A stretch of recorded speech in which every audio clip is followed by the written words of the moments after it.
if you have enough stock units to do 6 months worth of sales, you have a stock problem. It's the e-commerce masterplan podcast, here to help you solve your marketing problems and grow your e-commerce business. Cutting through the hype to bring you inspiration and advice from the e-commerce sector and beyond. Here's your host, Chloe Thomas. Hello and welcome. It's great to have you here. Thank you for hitting play and choosing to listen to one of our inspiring guests. Now, we are a show funded by our sponsors. They really do make all of this possible. So brands, excuse me for a second or two whilst I speak to our supplier side listeners. Okay, the sponsorship calendar for 2024 is now open. So if you want to hear about that and any space we've got left this year, please do get in touch with me via ecmp.info/sponsor. Okay, we got that out of the way. This episode is the first of a new occasional series we're going to be doing to shine a light on an area of e-commerce or the e-commerce skill set you don't always hear about. We're calling it our Masterclass series, and I've been hunting down the best in the business at certain things and persuading them to come on and explain it all for you. In this first session, we are talking about merchandising.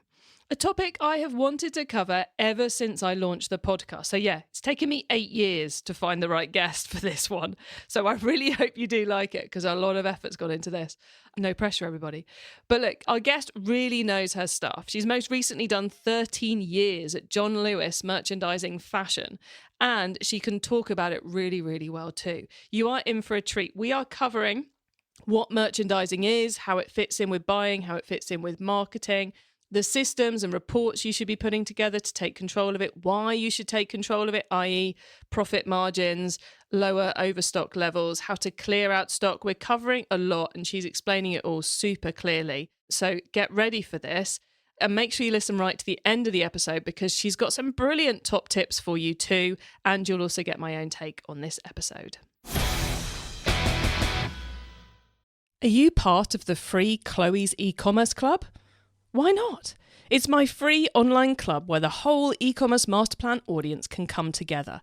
It's all about helping you improve your e-commerce business, solving your marketing challenges, getting advice from other retailers who are facing the same challenges as you right now. And yes, I will personally be hanging out in the club Monday to Friday to help you too, which makes it the only place where you can get my help one-on-one.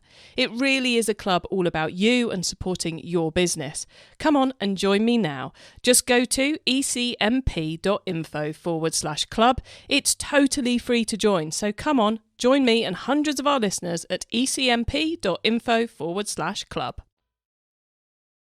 Do you have a problem only an awesome piece of e-commerce tech can solve? Is your e-commerce tech stack not quite fit for purpose anymore? Then you should check out the latest addition to the e-commerce masterplan family. E-commerce tech. Yes, we've got a new person in the clan, or a new website rather in the clan. It's a website where you can explore the latest and best technology on offer. We're going through a hugely changing time in the tech landscape at the moment, and if you want to be bringing the best results you can in your business, then you need to be on top of what's going on in tech. Head to the e-commerce tech website and sign up to our email updates via ecmp.info/tech. That's ecmp.info/TECH. So ecmp.info/tech to find out all the best tools for your e-commerce store. And now to introduce our guest expert. Alison Metcalfe is a merchandiser. She does stock to create efficiencies in the supply chain and maximise profit for retailers. She's worked at many high street brands here in the UK, including BHS, Woolworths, M&Co, and most recently spent 13 years as merchandise coordinator for fashion at John Lewis. Hello, Alison. Hello, Chloe. Awesome to have you on the show. Thank you for taking the time to do this. I hope my audience will really appreciate it too. How did you end up in the world of e-commerce and become a merchandiser? Because I'm not sure any kids sit there going, I must become a merchandiser when they're in school. Well, I didn't actually even know what the job was when I applied for it. So yeah, I totally get that people don't know what the job is. I finished university, went travelling, and then decided to do teaching English as a foreign language, then I realised I needed to get out of education. It was way too much education. I had no business skills at all. So I had a look, and most of the jobs were sales, which I thought I wouldn't be particularly good at. So my mate said, well, you're good at maths. I was like, well, I did maths, at college. That was quite good. And he said, well, why don't you become an allocator, which essentially is the beginning of being a merchandiser. So it's allocating stock out to mostly different branches, because in the day when I started, online didn't exist. Cool. So allocator first, and then that evolved. You loved it, and you evolved into a full merchandiser. Yeah, and I think with merchandising, I've always told my team, you get through different points in your career and you really have to assess, do you love it or not? Because it's a hard slog to get trained all the way through. And my decision kept being, yes, I do love it. And now you help loads of brands do it, which is what we're going to do on this podcast. So Alison, I think, and we have discussed this in the past, that merchandising is like a hidden skill set in the world of e-commerce. So let's start right with the basics. What does a merchandiser do? What is merchandising? Right, so what I got told when I had to interview, which I didn't understand then, but I do now, is the right stock in the right place at the right time. Now, the right stock is making sure that your stock is what the customer wants to buy. So the absolute ideal plan, which is nigh on impossible, is when a customer comes onto your store to purchase something, you only offer what they want to buy. That is the absolute ideal. That's the most profitable thing you can possibly do. Obviously, a merchandiser is to work out what that would be and uses a lot of averages to work out what that customer is likely to buy. So that's the right stock, the right place. Now, a lot of retailers have wholesale, they have e-commerce businesses, some have stores, and it's about which stock needs to be where. So if you've got a big wholesale order, have you got enough for your online business, for example? So that's the right place. And then the right time is, do you have the stock ready for when it's seasonal? I mean, in the worst time in the pandemic, our Christmas jumpers arrived after Christmas. That is definitely not the right time to be selling jumpers. So that's the right time. So that's what a merchandiser does, is make sure the stock is ready for the customer to buy. And how does that differ from a buyer? Because I feel like people understand the concept of needing a buyer who's going to buy their stock a lot more than they understand the concept of needing a merchandiser to control the stock. Yeah, so a buyer is the person who will do the development within the product. So you may well have a designer who will design the product, or the buyer may well be the designer, but you basically go to the suppliers, you work out how to produce the product, and you negotiate the cost price. That really is where the merchandiser should come in, and they should work out how many units to sell. The number of times I've seen buyers negotiate units because of the cost price, it all goes a bit wrong. That's where you tend to overbuy. And that's where some of the companies I've worked in the past are no longer here, because they didn't have that differential. So, for example, Woolworths, when I was working there, the nursery department had about 5 years worth of pushchair stock. And that's because the buyer was negotiating the prices and the units at the same time. So where the merchandiser comes in is make sure they're taking the emotion out of the product, using the data, and working out how much to buy. Got you. So tell me if I'm wrong on this, but the buyer is the one who gets enthused and excited about the product, works out what the trends are for this year in terms of colours, what we should be doing, what we should be doing. They're probably, everyone's hearing this in November, they're working on Christmas 2024 already, possibly even into 2025, and they're kind of the emotional side of it. And then the merchandiser, it skews on a spreadsheet. Yes, exactly. So, and then the buyers you've got to be very careful when you're talking to a buyer, because it's their product, they love it. So you can upset them when you go, it didn't sell last year, I don't think we should buy anymore, for example. Or in other ways, they might have got onto something and there's a growing trend and you can see it coming, and then you look at whether you buy more, because actually it's sold out and you didn't potentialize the sales. Got you. So kind of like the buyer is deciding what you're buying, and then the merchandiser is all about how deep we go on any stock line. Yeah, and they're about the profit. Yeah. So it might be a great seller, but if you didn't make any profit, then there's no point selling it. So would it be fair to say that a buyer and a merchandiser have to work very closely together? Yes, definitely. It's like a marriage. So when a buyer and merchandiser work amazingly well together, it's a marriage gone well. When they don't, It's almost like a divorce. It's not great. So yeah, the two really need to understand each other's skills and respect each other. Just flipping this into, I know we have a lot of people listening who do not have the budget for their own buyer and their own merchandiser. Maybe they're the founder and they're suddenly going, oh, I'm doing both those things. It's one of the reasons why it's really tough as a founder to manage your stock, is because you've got to both be the emotional person and you've got to be the ones and zeros profit focused person. So you've got to be both buyer and merchandiser in one brain. You do, absolutely. And quite a lot of businesses where it's maybe one person in the company, often it might be the husband or wife who's actually doing it in the background. It might not be their job, but in the background, there's always someone. I've never met anybody where there isn't someone having that conversation with, sometimes it's the accountant, to be honest, who's like, you've actually got a lot of stock. The accountant won't be able to give any product advice, but they're saying, come on, your cash flow is not moving, or, you need to potentialize more on the sales that you've just seen. But there's always someone who's giving that financial support in the background. But it works really well when you've identified those clear roles between buyer and merchandiser. But merchandiser could be viewed as operations. So there would be an operations person within the team normally. And then you'd have the third one, which is marketing. So they're the really three core skills you need in any business. And it's really good to identify who's doing which out of the three. So if you're just one person, you'll normally be doing buying and merchandising, and maybe the accountant would be advising you a bit more on your finances. Or you'd have somebody in the background, your partner, having a little word with you in terms of, no, we can't invest any more money in your company, you need to sell a bit more, for example. But there's normally someone. But of course, that's like the high-level warning flag bit. It's not the bit that's going. It's the bit that's going, I think you've got a problem. I think you've got a problem here. But it's not the bit that's going, right, the problem is this. Let's sort out X, Y, and Z, which is where the real merchandising skill comes in, isn't it? It's kind of avoiding the problem. Yeah, you need to identify it before the warning flags, definitely. Yeah, and so I think that role definitely needs to exist in the business, and I'm not sure in some of the businesses I've come into it exists in any great form.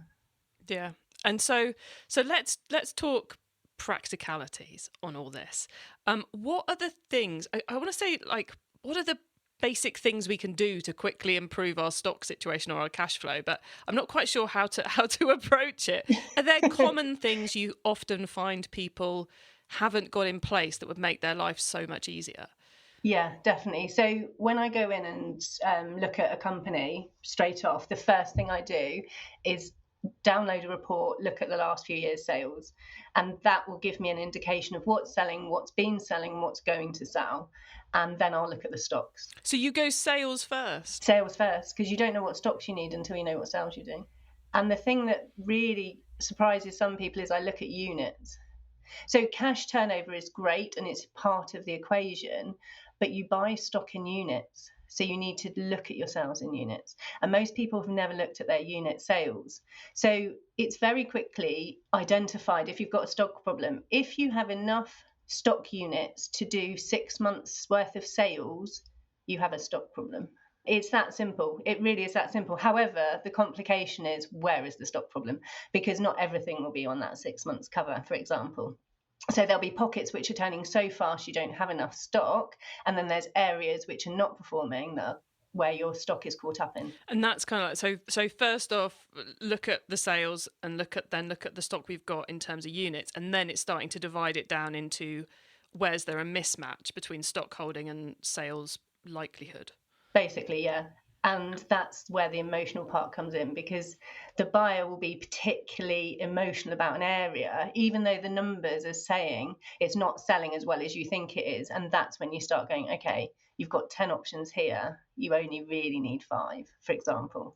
And that's when the emotion starts coming in. So literally we've gone, we've bought this bag in 10 colours and that's too much for our customer base. We should have just done 5. How do we stream it down to 5? Yeah. Basically. So it's both about range selection as well as being about shifting units out of the warehouse. Yeah. And it's about MOQ. So if you're... What's an MOQ? Oh, an MOQ, sorry. It's a minimum order quantity. Oh. So a supplier will only open up their production line for a minimum. If they don't want to do that minimum because it's not cost effective, they won't do it. So they'll say, you can only buy 100 units of this bag. But if you only sell 50...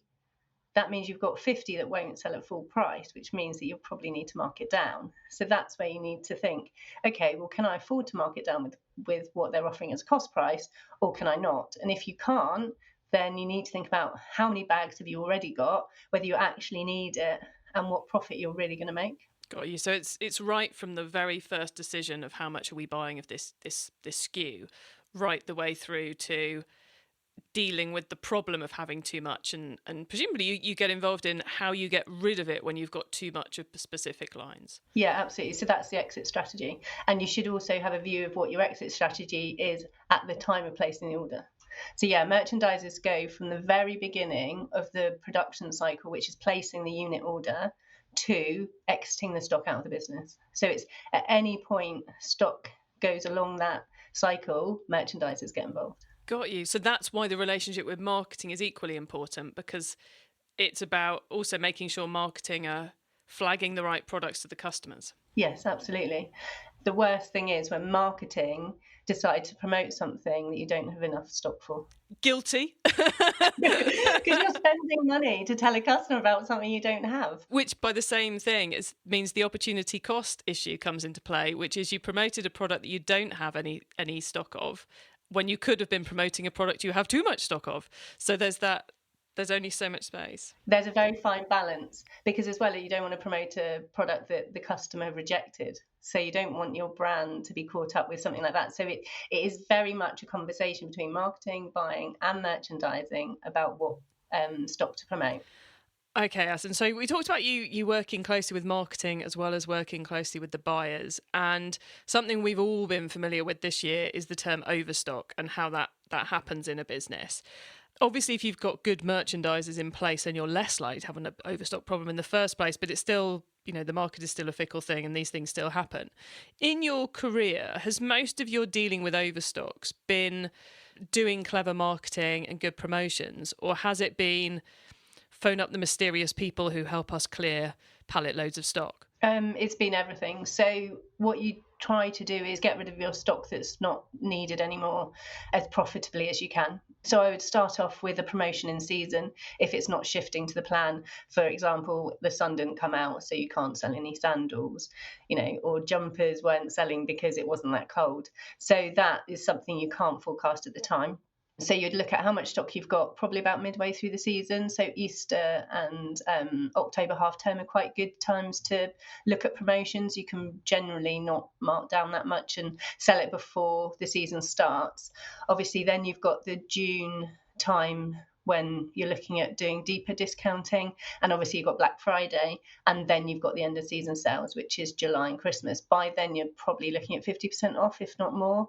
In terms of ringing up those people to take your stock away, if you sell your stock for at least 70% off, you're more likely to get more profit than giving it to those guys.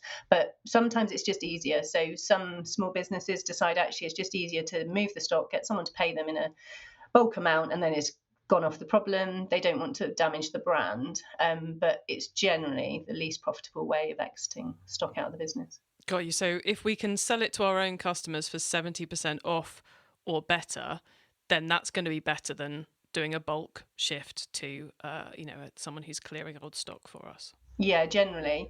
A lot of people use wholesale chains as well, in terms of, they might offer some product to wholesalers who might actually have a different customer and might want to sell it. So I would exercise all the channels you've got to try and sell it yourself before you try and sell it through someone else. Got you. Okay, excellent. Thank you for that. And I guess because of when people are hearing this podcast episode for the first time, a merchandiser should be heavily involved in your Black Friday planning. Oh, hugely, yeah. So they should definitely be looking at what stock they've got, what they haven't, because if you do a Black Friday promotion and you've actually sold some stock really well, then that's great. But you really want to be putting your heavy categories into Black Friday. What's a heavy category? Where you've got a huge amount of stock for what your sales are. Got you. So use it as an opportunity to clear things out. Yeah, basically. Definitely. Okay.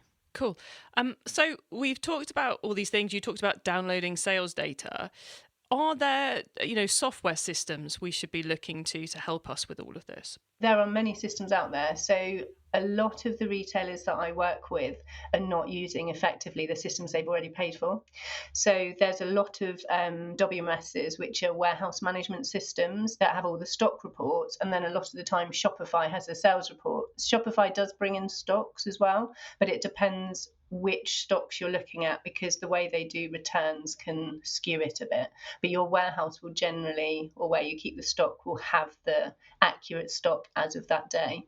So it's about making sure that you merge the two, so you know what your sales are doing and what your stock's doing, which a lot of retailers are not using their systems that they've got to show them that.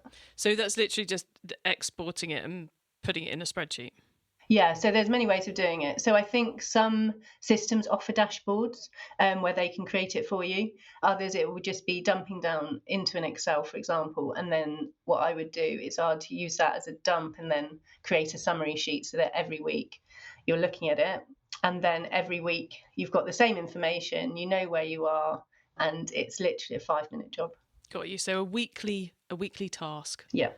Excellent. Okay, Alison, anything else we should have mentioned about merchandising for the audience? Any other key things we should just tack on?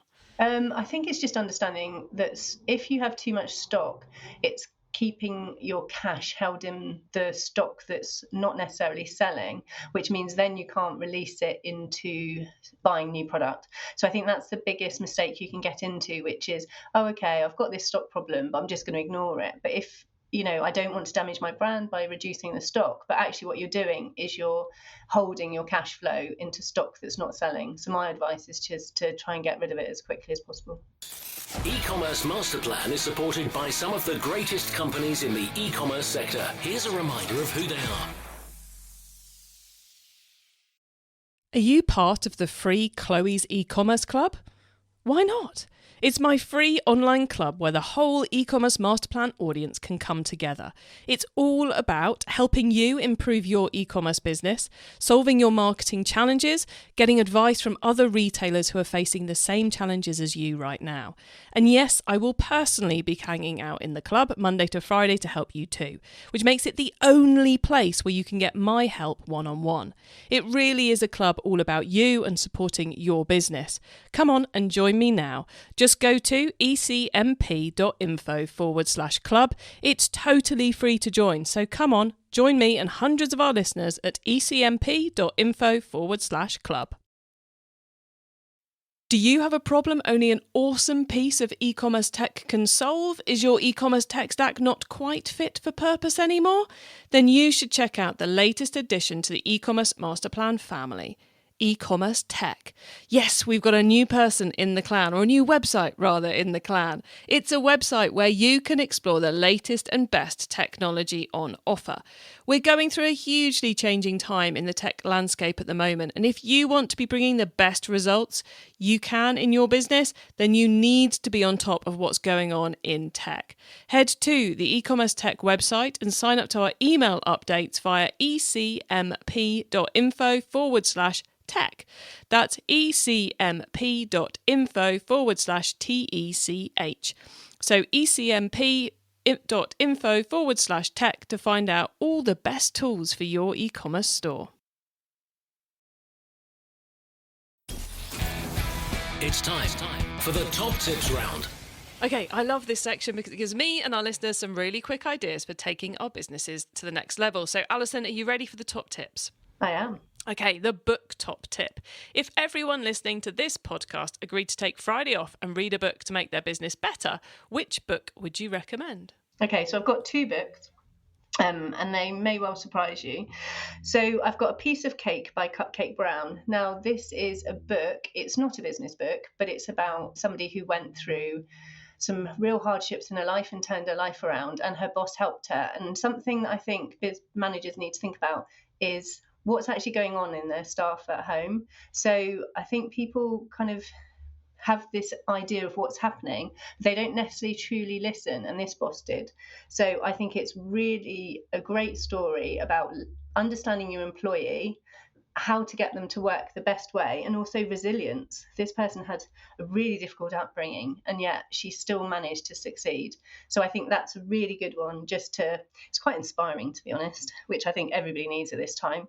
And then the second one is I'm doing an AI course at the moment because it's not even coming. So AI has come, and I think everybody needs to know about it. So the recommendation from my course, which I found really interesting, is a Ladybird book. It's called Artificial Intelligence, and it's written by Michael Wooldridge. So if you don't know anything about AI, it's a very quick half-an-hour read, touches on every single basic level. Good old Ladybird books. Loving those two recommendations. Thank you, Alison. Okay, traffic top tip. Which marketing method do you either prize above all others or think doesn't get the press it deserves? Okay, we've already touched on this, but my view is you really need the merchandising to talk to marketing and choose that product with the stock. You need to be looking at your margins when you select your product. So it's very much, if you want to drive traffic to your website, just really be aware of what product you're choosing. Yeah, I would second that. Back when I worked retailer side, the merchandisers chose the products for every single email, which meant I didn't have to pick them, which was kind of good. Saved me a job, but it also meant we were putting the right things in front of the customers. So I'm going to second that one.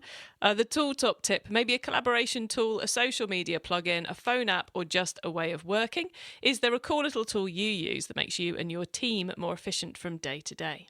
Yeah, so this is what, again, we've already touched on, Monday trading, either sheet or pack, depending on how much information you need. If you do not have your Monday trading sheet, you do not know where you're going, and it should bring in your sales, stock and profit. Simple as that, guys. We're talking a simple dashboard you look at every single Monday. And even if it's just you on your own, create it and take 5 minutes away from the computer screen to consider it. Absolutely. Awesome discipline to be in. Okay, the carbon top tip. What's your favourite way to reduce the carbon footprint of an e-commerce store? Okay, buy the right amount of stock. Unsurprisingly, that's the merchandiser's view, because if you buy too much stock, it's a huge carbon footprint. And also look at your supply chain. You don't necessarily have to fill containers. People sell half containers. You don't actually need to always van things from Europe. I actually heard the other day that you can train it. So, put it on a train. It's a lot more environmentally friendly. So that's my top tip, is get the right amount of stock. Don't have that too much stock. Yeah, the right amount of stock is game changer for e-commerce's level of carbon footprint. It shouldn't be that hard, but anyway.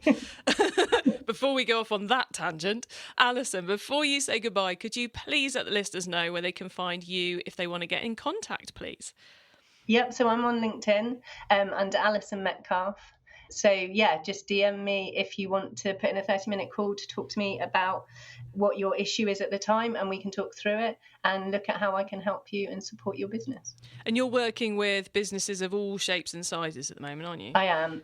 At the moment, I'm working particularly with small retailers because they're the ones who have started growing and they really don't have much merchandising in place. However, I've also worked with bigger companies who do have merchandising who need a bit of training. So yeah, working with all sizes. And are you UK specific, or can our overseas listeners get in contact with you too? No, overseas listeners can do as well. Obviously, they'd be more likely to be remote, but what I can do is I can do merchandising remotely or in person. Brilliant. Thank you so much, Alison. I really hope, because I know how big an issue this is for everybody, you get bombarded with people asking for help from you, because get the stock working properly and it makes your e-commerce life so much easier. Alison, thank you so much for coming on the e-commerce Masterplan podcast today. It is brilliant doing a good proper rundown of merchandising, and you've been the perfect guest to do it. So thank you so much for being here. Oh, thanks, Chloe. Okay, so that's it. Our first Masterclass episode, diving deep into the fascinating world of merchandising. A lot to unpick there. I think for me, the key things are that if you want to manage your stock well, which means create great profits, keep your cash moving, then you need to have both the buying side of things, what you're going to buy, and the merchandising side of things. How are you going to sell it? Where are you going to sell it? What was it? She said, right stock, right price, right time, and worrying about those profit margins. And I thought that one of the things which really resonated with me there from what Alison was saying was you need to know your exit strategy on that line when you buy it. So at the point where you commit to a number of units, you need to know if you only manage to sell half of them, what are you going to, at full price, what are you going to do with the other half? What is your exit strategy on that line? That was quite fascinating hearing it that early on. And then we didn't spend a lot of time on it, but that piece around when the key sales periods are to clear stock for not huge discounts, but in the areas where you're a bit heavily loaded. Lots to unpick in that. I hope that's got you thinking a bit differently about how you manage your stock. You can get your hands on our notes from this episode, including the top tips and links to the things we mentioned, including a link to Alison on LinkedIn, so you can take advantage of her offer of a chat.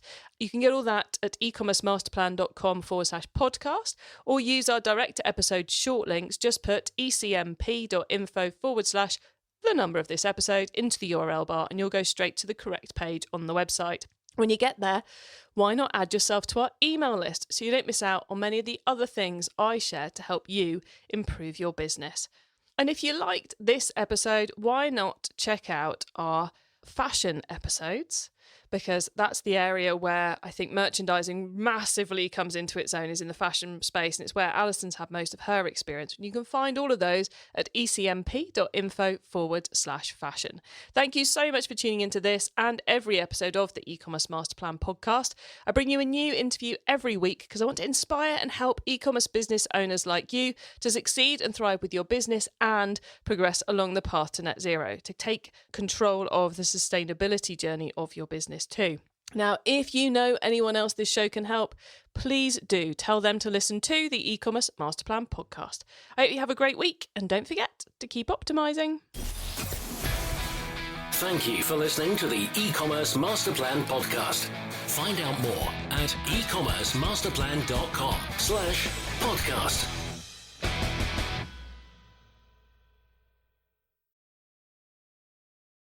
Don't miss out. It's time you joined Chloe's e-commerce club, our free club that's all about helping you grow your e-commerce store. Join right now for free at ecmp.info/club.